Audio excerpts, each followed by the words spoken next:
Statistics జమ చేయండి. ఇక్కడ మొట్టమొదటి మాకు ఇచ్చినాక బయట వాళ్ళకు ఉద్యోగాలు ఇచ్చుకుంటా అది చేసే ఉద్యమము. అది నేను రాజకీయ రంగాలకు చెప్పాల్సిన అవసరము, కానీ ఇప్పుడు మీకు చెప్పాల్సిన అవసరం అనేది అది పరోక్షంగా నేను చెప్తున్నాను. వాళ్ళు చేయగలిగేటువంటి శక్తి ఉంటే వాళ్ళ భవిష్యత్తులో 10 ఏళ్ల వరకైనా కానీ వాళ్ళకు కూడా ఈ తెలంగాణ నాడి అనేది ఏదైతే ఉంటుందో ప్రజల సెంటిమెంట్ తప్పనిసరిగా కొద్ది రోజులు దాకా ఉంటుంది.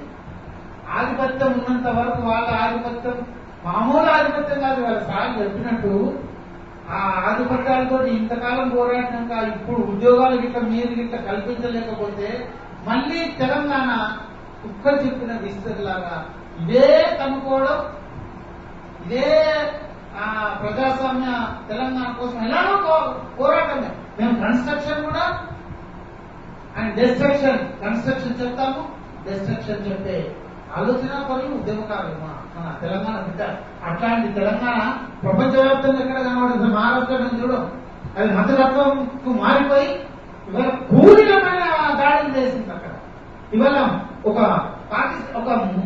మన గోవింద్ పన్సాలను చంపారు, గుల్బర్ని లాంటి ఒక మంచి నరేంద్ర దామోదర్ను చంపిన మతతత్వ శక్తులు అక్కడ రాజ్యమవుతున్నాయి. అది ప్రతి గాథ ప్రజాస్వామ్యం వ్యతిరేకటువంటి ప్రభుత్వాలు అక్కడ పరిపాలిస్తున్నాయి. అలాంటి దాన్ని ఇవాళ రచయితలు అందరు విక్రమ్ సేత్ లాంటి వాళ్ళు కూడా తిరస్కరించే పరిస్థితికి వస్తున్నారు. ఆ దిశ అటు వెళ్తుంది. ఇవాళ మీకు సూచన చేసేది ఏంటంటే పారిశ్రామిక రంగాల్లో కాబట్టి మీరు అత్యున్నత రంగంలో ఉన్నారు కాబట్టి రాజకీయ రంగంలో ఉన్న వాళ్లకు ప్రజాోద్యమం చెంది ఒక పక్కకు నడుపుకుంటానే ఇటు పక్కకు స్థానిక యువతకు మన తెలంగాణ బిడ్డలకు 1 కోటి మంది సార్ తెలంగాణ పడ్డారు. షోలాపూర్ చెద్దగంట ప్రపంచ ప్రసిద్ధిగాంచింది. మీకు తెలుసు ఇక్కడున్న నేతన్నలు అగ్గిపెట్టెలో చేసిన ఆ నైపుణ్యం గల వాళ్ళు అక్కడికి వెళ్ళారు. ఎందుకు వెళ్ళారు? ఇప్పుడే సార్ చెప్పారు, ఇక్కడ మెట్టభూమి ఇది సాగునీరు లేదు, అన్ని రకాలటువంటి దౌర్జన్యాలకు, అన్ని రకాలటువంటి కరువు కాటకాలకు ఉంచండి వారిపోయి బతుదారులు వెళ్ళిపోయినారు. అటువంటి బిడ్డలు అక్కడ ఇవ్వండి. సూరత్, విజయకరంజీ, మాలేగాంలో లక్షలాది తెలంగాణ బిడ్డలు ఉన్నారు. 1 కోటి మంది వాళ్ళ యొక్క నైపుణ్యంతో ఆ మహారాష్ట్రను డెవలప్ చేస్తున్నారు. ఇవాళ తెలంగాణకు మీరు టెక్స్టైల్ పార్క్ పెట్టారు. ఇప్పుడే అన్నారు పాపం మా ఫెడరల్ తెలియని మన టీం వచ్చింది, అక్కడ సర్వే చేసింది, వచ్చింది 8 నెలలు అయితే అది అక్కడనే ఉంది సార్. అలాగే మా సిరిసిల్ల మాది టెక్స్టైల్ పార్క్ అక్కడ పెట్టారు. లేటెస్ట్ సూర్య మిషన్లు ఉన్నాయి అక్కడ. బాంబేలో ఉన్న బాంబే డైయింగ్ లాంటి లేటెస్ట్ ఎయిర్ జెట్, సుల్జర్ జెట్ అంటే ఇది హైయెస్ట్ టెక్నాలజీ అంటూ. ఆర్పిఎం అంటే 680.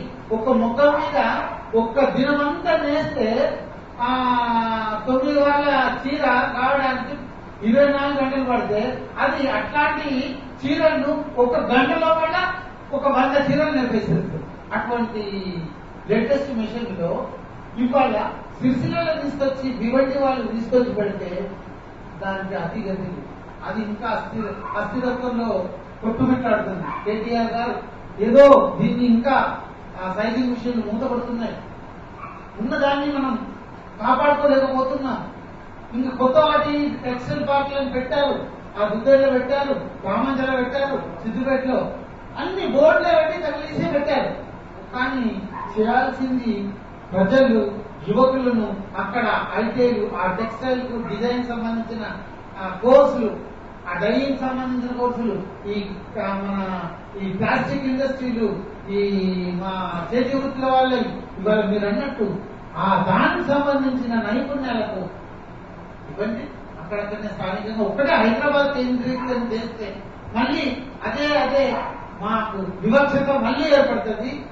ఆ ఆదిలాబాదు, మా కరీంనగర్, నిజామాబాద్, మహబూబ్ నగర్, ప్రత్యేకించి మహబూబ్ నగర్ అయితే పాలమూరు జిల్లాలో లక్షలాది మంది ఇప్పుడు బాంబేకి వస్తున్నారు. పూనాకు, బాంబేకు. ఇప్పటికీ తెలంగాణ వచ్చినాక కూడా ఇప్పటికీ ప్రశ్నిస్తున్నారు సార్. వచ్చి మేము ఇంకా వలసలు వెళ్ళాలమ్మా, మా భక్తులు ఎక్కడ, ఆ నీళ్ళే లేవు, వర్షాలు లేవు, ఇంకా చెరువులు